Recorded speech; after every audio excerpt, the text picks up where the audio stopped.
guru sebelas dengan bersih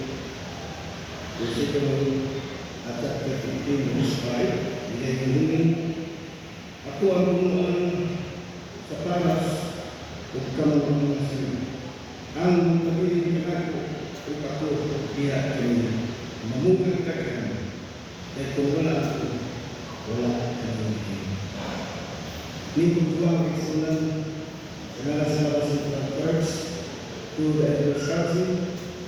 We are coming to the new in the church or church 2025. Brother Elias Rafael Jr. and Brother Andrew Garcia. Now to the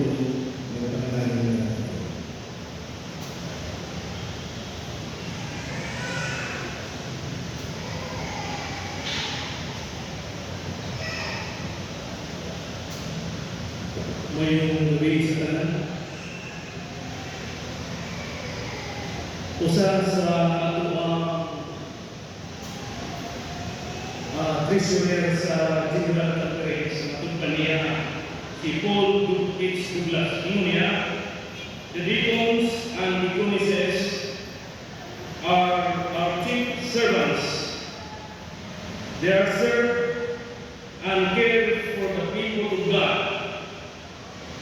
They also serve and care for the body of God. And also serve the building of God.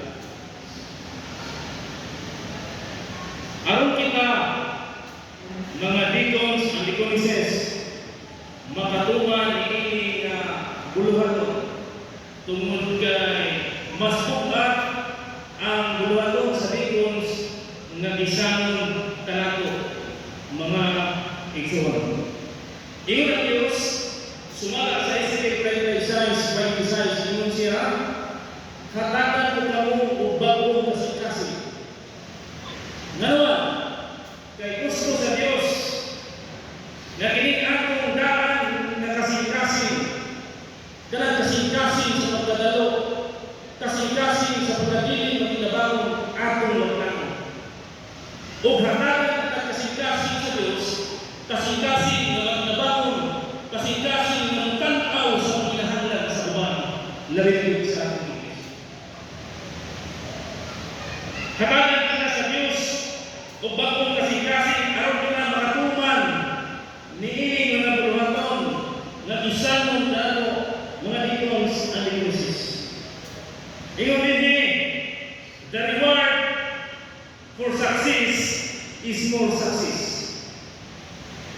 Faithful servants are never told to rest their oars.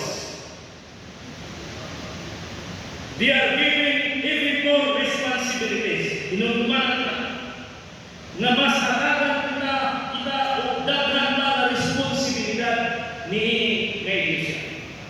Ingon din, if we don't use our talent, we lost it. The only way to maintain our proficiency is to be active in the service of God or to our fellow men.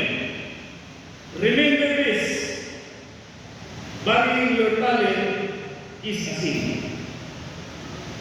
Ang mga kusa, ano na iya sa Mateo 25:29, ang mga kusa na ano na iya, pagkahatagan o dugang pa, o ang mga baton siya o kadagaya, apan siya na wala iya, pagkakuhakan, bisan unsa na anak kaniya.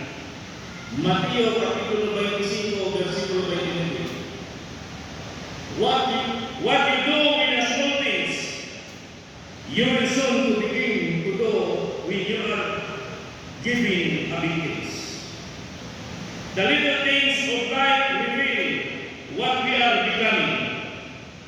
So deacons and deaconesses, let's commit our one talent for Jesus. O sumala sa Mateo 25:19-23, ingon siya,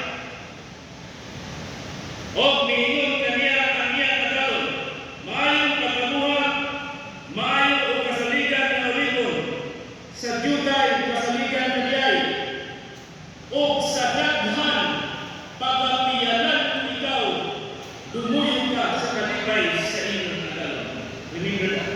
Sa daghang mga butang, kapagyalan kita sa Ginoo. Ang Diyos makapanalangin kahit na.